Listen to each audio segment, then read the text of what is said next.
bienvenidos a un nuevo programa de estudio de la Biblia, profundizando en las Escrituras. El tema que hoy vamos a tratar lleva como título Las raíces de Abraham. Hoy comenzamos una nueva etapa, ya que llegamos al centro del libro de Génesis, donde vamos a hablar de Abraham y del comienzo de la formación del pueblo de Dios. Hablaremos también de los llamados de Dios a Abraham, su vida como nómada, y Abraham ejemplifica la relación personal que tiene con Dios, y en las Escrituras hebreas se le recuerda como el hombre fiel. Y en el Nuevo Testamento o Biblia apostólica es una de las figuras veterotestamentarias más mencionadas. Pablo, ¿qué nos puedes decir de Abraham? Esa es una buena pregunta, ¿eh? Yo te preguntaría, ¿y cuánto tiempo me das? Bueno, a ver. A manera de introducción. Sí, a ver, Abraham corta la serie de capítulos donde hemos estado hablando de lo que es lo anterior al pueblo de Dios. Es decir, ya hemos visto desde el 1 al 11 que de una creación perfecta pasamos a una creación como nosotros la conocemos. Enfrentamientos, guerras, destrucción, muerte. Y aquí nos muestra algo que es fundamental, y así lo presento de forma genérica. Es la primera vez que va a aparecer la noción de pueblo de Dios, porque es la única solución que Dios ve para poder, primero, no volver a destruir la tierra por un diluvio, sea lo que sea, me refiero, sea la actitud del ser humano la que sea. Por lo tanto, empezamos, como tú bien decías, Vicky, una nueva historia. Es el llamado de Abraham que da comienzo el pueblo de Dios en la historia, como solución a una sociedad que vive en la Babilonia histórica, en la Babel histórica que veíamos en la torre del capítulo 11. Con lo cual empezamos una nueva etapa, aparte, como bien dice el autor, que es el centro de el libro de Génesis, y ese centro tendrá la parte más importante de ese primer gran libro de la Biblia a través de las estructuras que ellos manejaban. Entonces, ¿quién es Abraham? Para empezar, el primer llamado por Dios para formar parte de una promesa de pueblo. Catarina, ¿qué es lo que más resaltarías? De Abraham, Sí. que es un hombre de fe, pero no deja de ser un hombre. Y entonces que también tiene sus fallos, pero que tenemos mucho que aprender con él. Efectivamente. Bueno, pues para introducirnos en el tema, voy a leer Génesis 11, versículos 31 y 32. Teraj tomó a su hijo Abraham, a su nieto Lot, el hijo de Harán, y a su nuera Sarai, la mujer de su hijo Abraham, y salieron juntos de Ur de los Caldeos, para dirigirse a Canaán.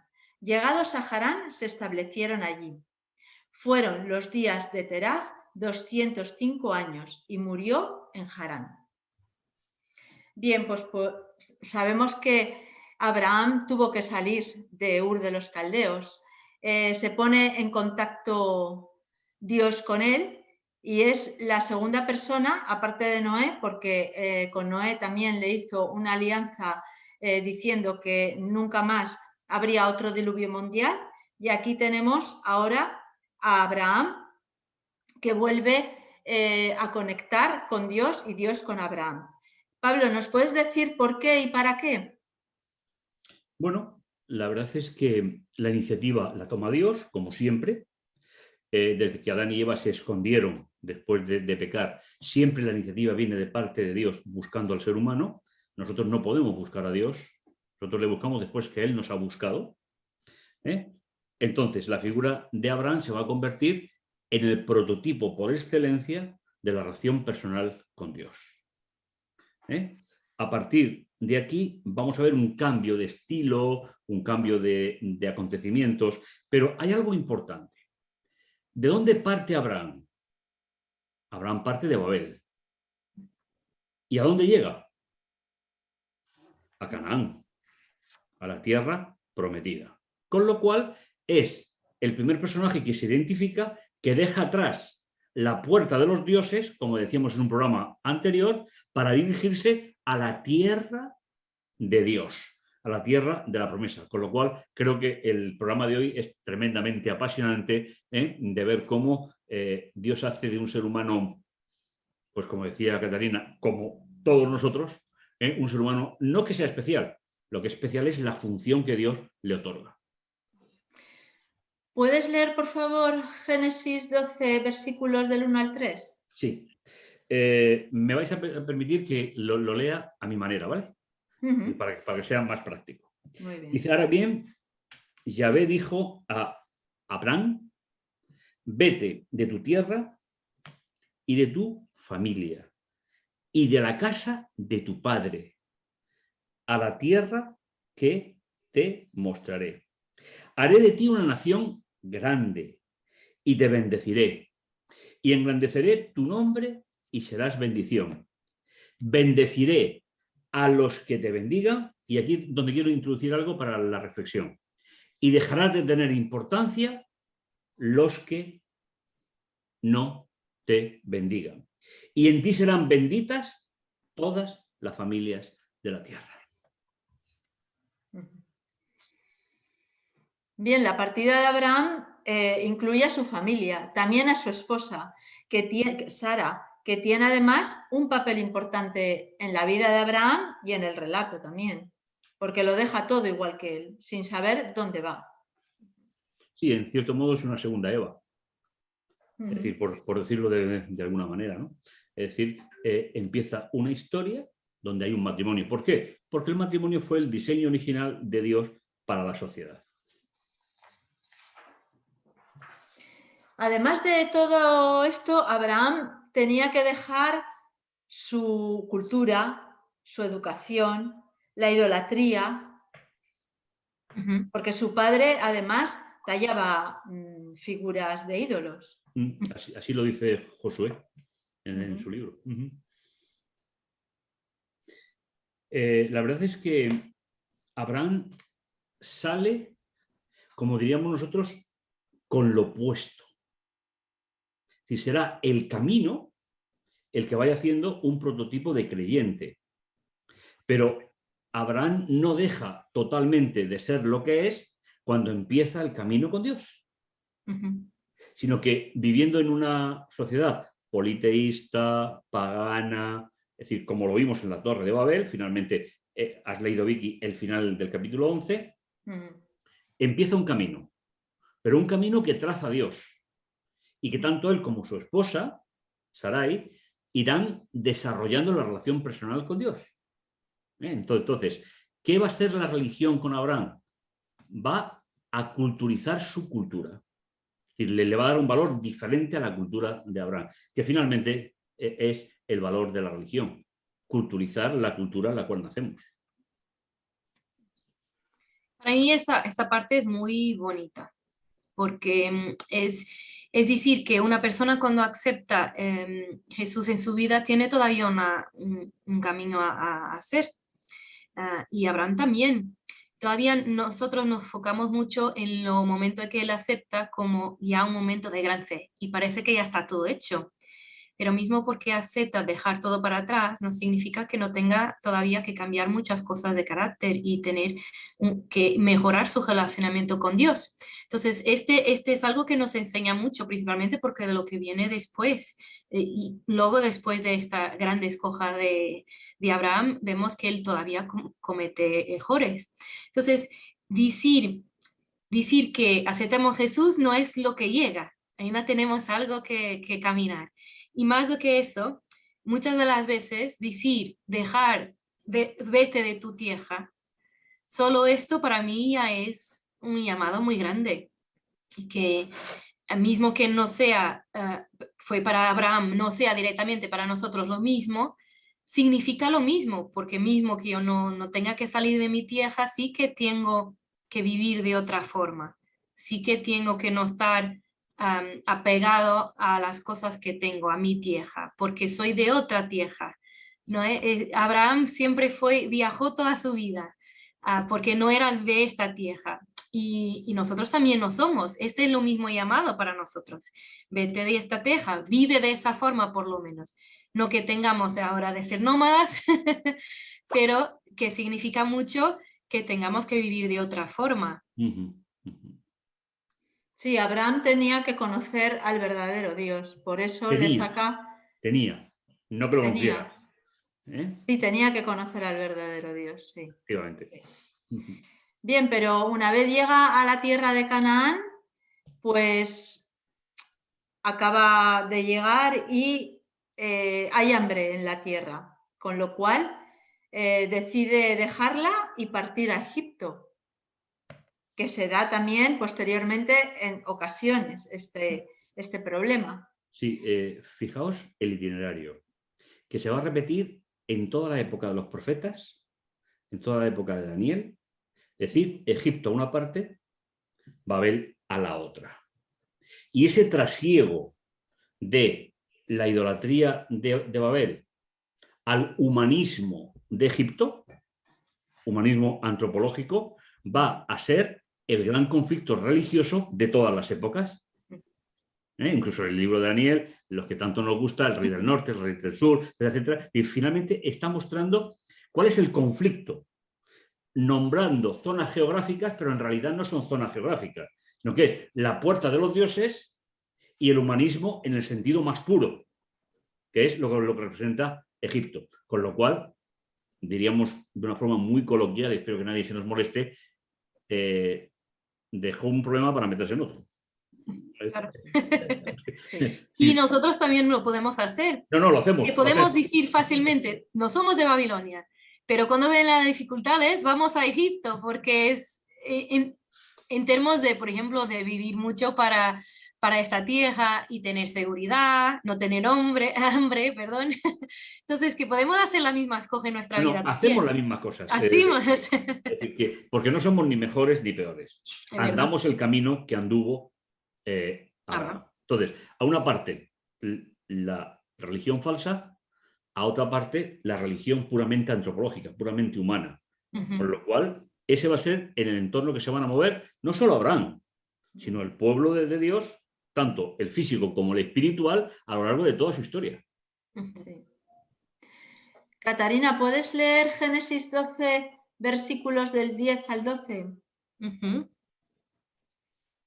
Dice así: tuvo entonces hambre en la tierra y descendió Abraham a Egipto para morar allá, porque era grande el hambre en la tierra. Y aconteció que cuando estaba para entrar en Egipto, dijo a Sarai su mujer: he aquí ahora convosco que eres mujer de hermoso aspecto, y cuando te vean los egipcios dirán: su mujer es, y me matarán a mí, y a ti te reservarán la vida. Ahora pues di que eres mi hermana, para que me vaya bien por causa tuya, y viva mi alma por causa de ti. No decirme que eso no es amor del puro. Bueno, Abraham tuvo miedo. Porque le podían quitar la vida. Ahí aparece el miedo otra vez. Este detalle más bonita. Lo único que Sara mostraba eran los ojos. Claro. Y sin embargo, Abraham dice, te van a ver que eres una mujer hermosa. Tenía que tener unos ojos orientales. No sé, pero en serio, es decir, que son detalles de la viveza del texto que le lleva a Abraham pues, a cometer un error más en su vida y que finalmente tendrá Dios que solucionárselo, como es lógico. Sí, además Faraón se enfada con él. ¿Cómo no se va a enfadar? Sí. Pero se ve la posición de las mujeres también en esta situación, porque, mira, él estaba más preocupado con su vida que en dejar su mujer, de cierta forma, porque... y esta era una consecuencia del pecado de tantos años ya. Sí. La forma como este relacionamiento se encontraba es una respuesta a eso mismo. Es el cumplimiento de Génesis 3:16. Exacto. Que ya vimos. Y él se soñará de ti, con lo cual, es decir, él fue pues eso, quiso solucionar su problema, pero no pensó que él era el heredero de una promesa junto a su esposa. Claro. Para mí es muy interesante este momento porque cuando escogemos por Jesús muchas veces pensamos que nuestra vida va a coger mejor. Y Abraham aceptó el llamado de Dios, fue para la tierra prometida y llega a la tierra prometida y tiene hambre. O sea, no tiene cosas buenas, tiene las dificultades. Fijaos Y después, para mí lo interesante es que vienen las dificultades, ¿qué hace? No pregunta a Dios, no pide ayuda, lo intenta arreglar por sus propias fuerzas. Pero fijaos los paralelismos qué importantes son en la Biblia. ¿Por qué entraron sus descendientes a Egipto? Por el hambre. Sí, sí, sí, igual. Es decir, es que los paralelismos son los que dan sentido a los textos, porque piensan de una manera completamente diferente a la nuestra. Abraham va con su esposa y sus hijos, nietos, bisnietos van con sus familias a Egipto. Es decir, con lo cual veis que nos va anunciando todo lo que va a ir viniendo después en todo lo que es el libro de Génesis. Sí. Bueno, Abraham regresa de nuevo a Canaán. Fue un accidente en el camino, no consultó a Dios y eso fue desafortunado. Pero la historia de Dios con Abraham comienza de nuevo. Claro. Efectivamente, le da una nueva oportunidad. Es que, Vicky, si me permites, es que nuestro Dios es el Dios de las segundas oportunidades. Sí. Dios no se para en lo que yo me paro o lo que os podéis parar vosotros. Es decir, Dios sabe cómo va a acabar la historia y va a mover el llamamiento para que lleguemos al final que será el resultado de una relación personal con Dios. Y gracias a Dios que no se para en medio del camino como haríamos nosotros. Sin embargo, es una oportunidad preciosa para Abraham para que reflexione. Ahora vamos a leer Génesis 13, versículos 2, 5, 6 y 7. Abraham era muy rico en ganado, plata y oro. También Lot, que iba con Abraham, tenía ovejas, vacadas y tiendas. Ya la tierra no les permitía vivir juntos, porque su hacienda se había multiplicado, de modo que no podían vivir juntos. Hubo riña entre los pastores del ganado de Abraham y los del ganado de Lot. Además, los cananeos y los pericitas habitaban por entonces en el país. ¿Veis? Ya se están metiendo la diferencia entre un creyente y un no creyente. Con lo cual va a ser la constante de la vida del seguidor de Jesús a lo largo de toda la historia. Sí, pero aquí Abraham se puso en manos del Señor y no riñó con su sobrino, le dejó que eligiese. Y fue muy generoso. Sí, sí. Pues como todos los seres humanos, una de cal, otra de arena. Pero Lot no se dio cuenta de lo que sus vecinos le podrían influir en un futuro. Bueno, la verdad es que a veces los seres humanos miramos muy a corto plazo. Sí. Yo no sé muy bien lo que podemos decir de Lot, porque vemos que en esta parte de su vida se ha alejado de Dios muy grandemente, tanto es que cuando va para Sodoma y Gomorra mucho más, pero él ha aceptado la invitación de Dios también con Abraham, o por lo menos decidió salir de casa de sus padres, porque Abraham era su tío, ¿no? Entonces, de cierta forma, Lot también tenía algún tipo de conocimiento de quién Dios era y una vez en su vida estaban cerca, no sé, podemos imaginarlo. Pero como todos nosotros tenemos momentos en que estamos más fuertes, más fracos, y sabemos la historia de Lot que vuelve para Dios en el final también. Entonces, aquí yo veo mucho esta historia como muchas de las veces como cristianos vamos a tener problemas mismo dentro de nuestra familia, tanto familia de sangre como familia espiritual. Claro. Y claro que va a haber momentos en que algunas personas están más cercanas de Dios, otras veces que voy a ser yo que voy a estar más alejada, y por causa de eso nuestras decisiones pueden ser dispares. Pero mismo así tenemos que mantener la amistad y mantener buenas relaciones, que es lo que Abraham intenta hacerlo aquí con su sobrino.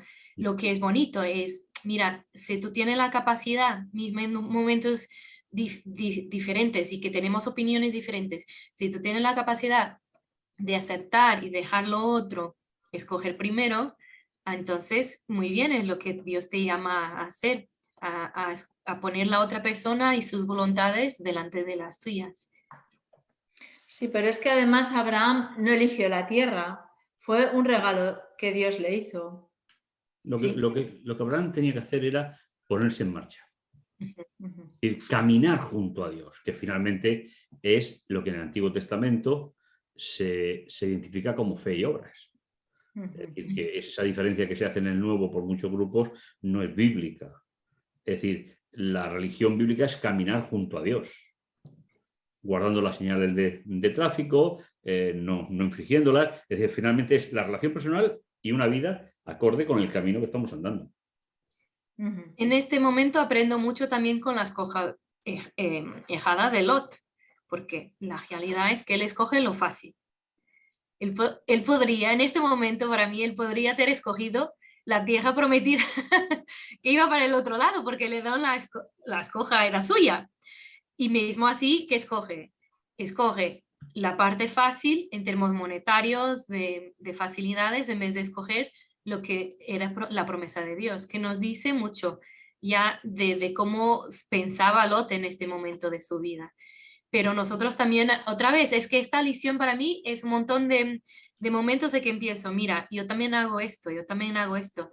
Es escoger lo camino fácil para esta tierra, monetariamente, en términos de trabajo, en vez de escoger la promesa de Dios. Entonces, son errores que nosotros también calimos muchas veces. No, siempre. Sí, no, es verdad, es una situación muy normalizada, ¿no? Uh-huh. Bueno, la primera vez que Dios habla con Abraham es para que salga de su tierra, pero la segunda vez que Dios habla con Abraham es para que vea toda la tierra que le va a dar a él y a su descendencia. Y le dice que la recorra, o sea, que la pise para que le pertenezca. Uh-huh. Sí, ese es un concepto muy hebreo. Lo que se pisa es tuyo. Es decir, por ejemplo, cuando vendían una finca, se recorría con el pie y la zona que estaba recorrida y pisada es la que tú comprabas. Es una forma muy bonita, un ejemplo muy bonito, para que nos preguntemos qué tipo de tierra es la que pisamos nosotros como creyentes. Claro.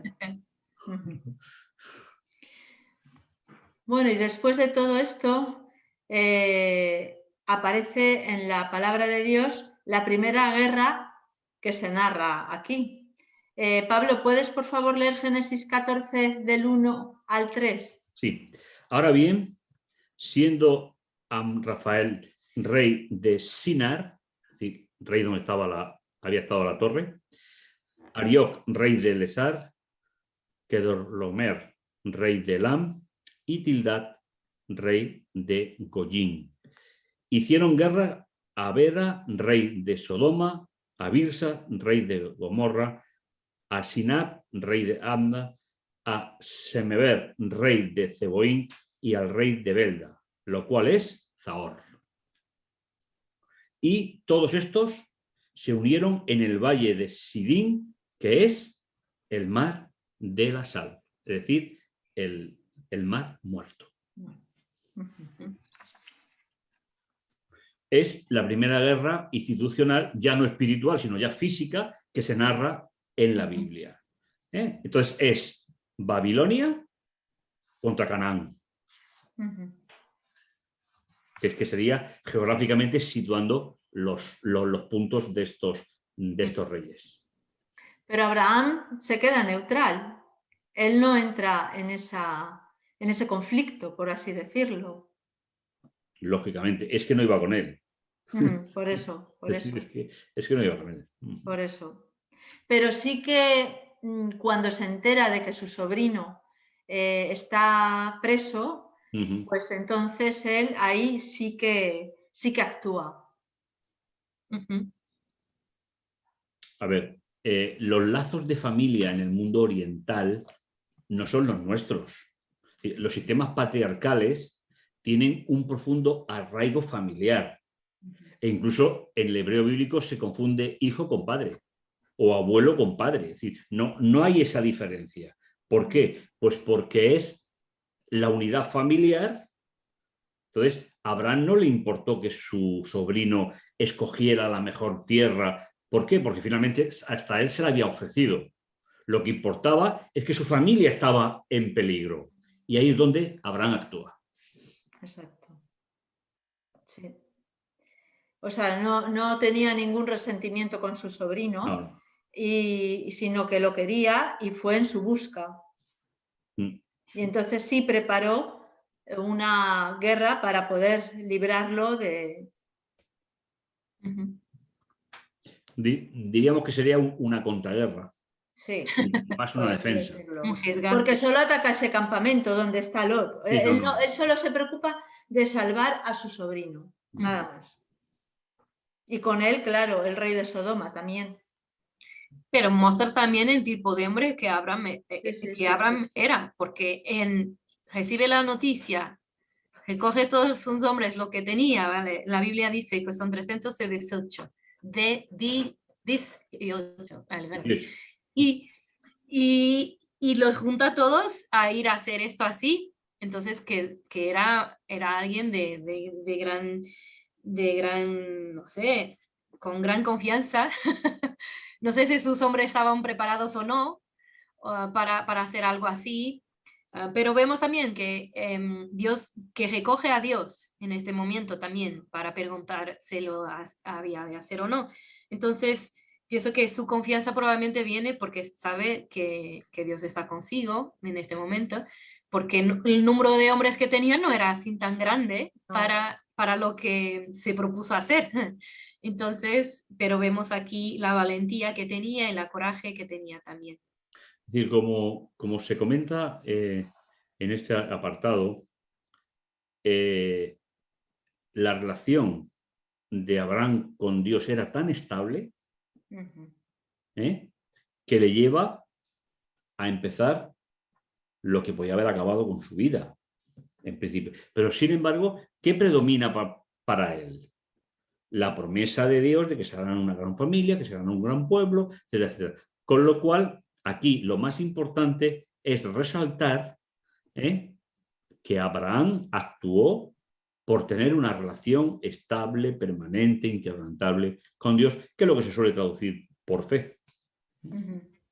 Eso es. Bueno, y como consecuencia de esta guerra, posteriormente aparece la figura de Melquisedec, rey de Salem, y la palabra, la primera vez que aparece en las escrituras, la palabra sacerdote. ¿Nos puedes explicar? Bueno, primero leemos Génesis 14, Catarina, por favor, del 18 al 20. Vale. Dice así: entonces Melquisedec, rey de Salem y sacerdote del Dios Altísimo, sacó pan y vino y le bendijo, diciendo: bendito sea Abraham del Dios Altísimo, creador de los cielos y de la tierra, y bendito sea el Dios Altísimo, que entregó tus enemigos en tu mano, y le dio a Abraham los diezmos de todo. Hasta el 20, ¿no? Sí. Sí. La verdad es que Melquisedec venía de rey de Salem, y Salem significa paz, que no está mal esa palabra después del conflicto que había ocurrido. Pablo, ¿nos puedes explicar la figura de Melquisedec? A ver, la figura de Melquisedec fue mucho más importante para la historia de Israel que para el momento de Abraham, porque se limita muchísimo. Luego este personaje se convertirá en la historia de Israel en un gran mito, que de hecho es una de las palabras que más aparecen en el libro de Hebreos, por ejemplo. Entonces, aquí tenemos un sacerdocio que no tiene familia sacerdotal ni descendientes sacerdotales, que luego se va a convertir en un personaje, pero para que las personas no se confundan, Melquisedec no es Jesús. Y eso lo deja bien claro la Biblia. Entonces, es rey, es decir, el nombre significa, Melqui es rey, Y Sedec es justicia. Rey de justicia, es un nombre compuesto.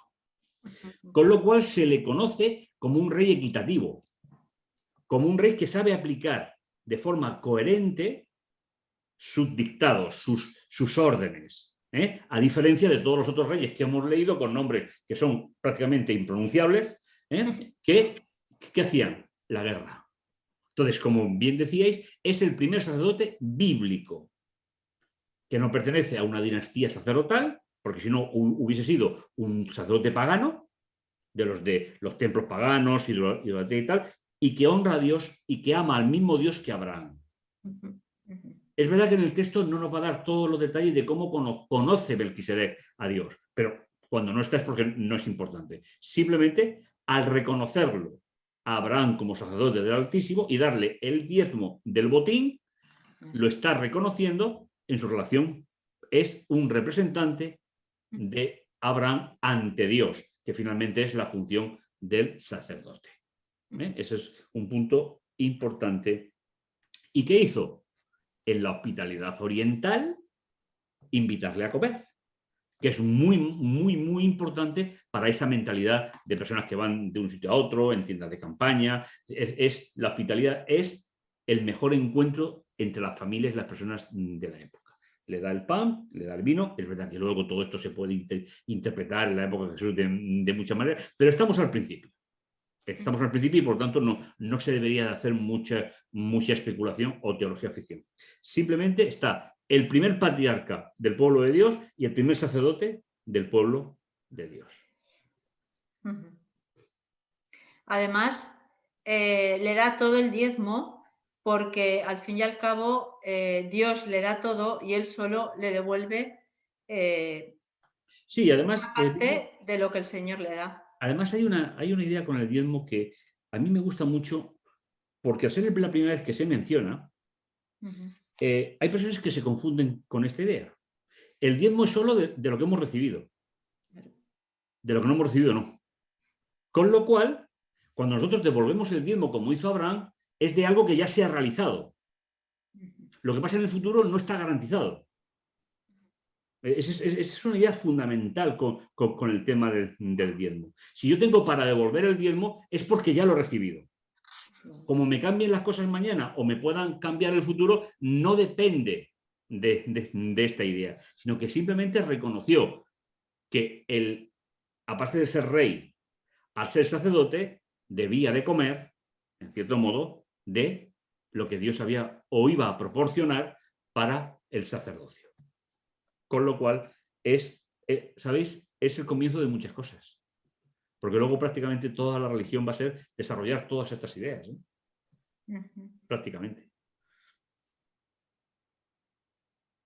La parte siguiente de esta historia para mí también me dice mucho relativamente a Abraham, perdón. Es que de seguida el rey que fue salvo también juntamente con Lot, él también se queda muy agradecido e intenta pagar a Abraham lo que ha hecho. Y para mí la respuesta de Abraham es muy interesante y pronto la escribí aquí después de leer la Biblia y lo voy a compartir. Dice, nada tomaré de todo lo que es tuyo para que no digas, yo enriquecí a Abraham. Y esto es muy, muy interesante porque es la mentalidad de Abraham, que es lo que tengo fue Dios que me ha dado. No voy a permitir que los demás piensen que lo que tengo no es de Dios, que es de alguien, que fue un rey que me ha dado. Entonces es muy bonito, es que él vivía para Dios, lo que era suyo era Dios que le daba y no ni quería que las personas entendiesen de otra manera. A pesar de esta batalla, de esta conquista, pequeña conquista, también te ha sido dada por Dios, entonces que podría aceptar lo que había ganó con este momento, pero no, porque él no quería que lo que las personas entendiesen fuera que no fue Dios, que fue un rey o que fue otra persona que le ha dado la riqueza. Muy bonito también. Siempre intentando mostrar a los demás y en su vida que la persona que gobernaba su vida era Dios. en todos los sentidos, hasta lo monetario. Sí. Bueno, ¿qué es lo que más os ha resaltado de este tema? A ver, para mí es el comienzo de algo muy grande, donde el ser humano en las manos de Dios, el proyecto es de Dios. Abraham se equivoca, pero Dios no se retira. Lot toma una decisión equivocada, pero el proyecto de Dios sigue. Entonces, es esa conjunción de la historia, de la gran historia y la historia particular. La historia se va a cumplir como Dios la ha establecido. Soy yo como ser humano si me entronco con ella o no me entronco con la historia. La historia general y la historia particular. Con lo cual, para mí, lo más importante de esta lección es la dinastía del pueblo de Dios, el llamado, el sacerdocio, el diezmo, todo lo que son los comienzos de una alianza que van a representar hasta Jesús y después de Jesús el proyecto de Dios para la humanidad. Yo siento que esta historia es muy importante para nuestra carrera con Dios. Es una historia que nos dice cuál es el proceso para no estarmos enfocados en lo yo y más enfocados en nuestro Dios. Y vemos los pasos que Abraham hace y que todos nosotros tenemos que ir haciendo también. Tenemos que dejar el pasado, tenemos que aprender con los errores, tenemos que aprender a confiar más en Dios de que en mi decisión, intentar hacer menos cosas por mis fuerzas, reconocer que es Dios que me da todo, ser grato por eso también, porque esta historia también habla de eso. Entonces, que tenemos aquí un montón de pasos que hacen parte de nuestro caminar cristiano, que tenemos todos nosotros que pasar. A mí me ha dicho mucho esta historia porque siento que ya pasé por algunos de los pasos de Moisés. Cuando decidí, yo y mi marido decidimos ir para la misión, dejé mi casa toda y pasé a vivir con 2 maletas. Entonces, que sentí que ya estaba a empezar este camino y que es una gran alegría para mí. Bueno, pues hemos podido ver cómo es un hombre de una gran relación con Dios, pero que también comete errores como todos los seres humanos, pero aún así eso no impide que él recapacite que Dios está ahí sigue estando a su lado a pesar de, y que bueno, pues él agradece a Dios todo lo que le ha dado y reconoce que todo es de él y que quiere ser agradecido. Terminas, Vicky. Pues bien, pues ahora vamos a hacer la oración final. Venga. Querido Padre que estás en los cielos, Señor, gracias porque eres un Dios de amor y de misericordia, que aunque cometemos errores, tú estás siempre ahí para caminar contigo, para seguir contigo, Señor, y tú nos sigues amando y restaurando. Gracias, Señor, por la oportunidad que tenemos cada día contigo y gracias, Señor, porque podemos siempre compartir tu palabra y aprender de ti y conocerte más profundamente, Señor. Te lo pedimos todo en el nombre de tu Hijo amado Jesús. Amén. Os esperamos a la semana que viene, que continuaremos con el estudio de la Biblia. Nos encontramos.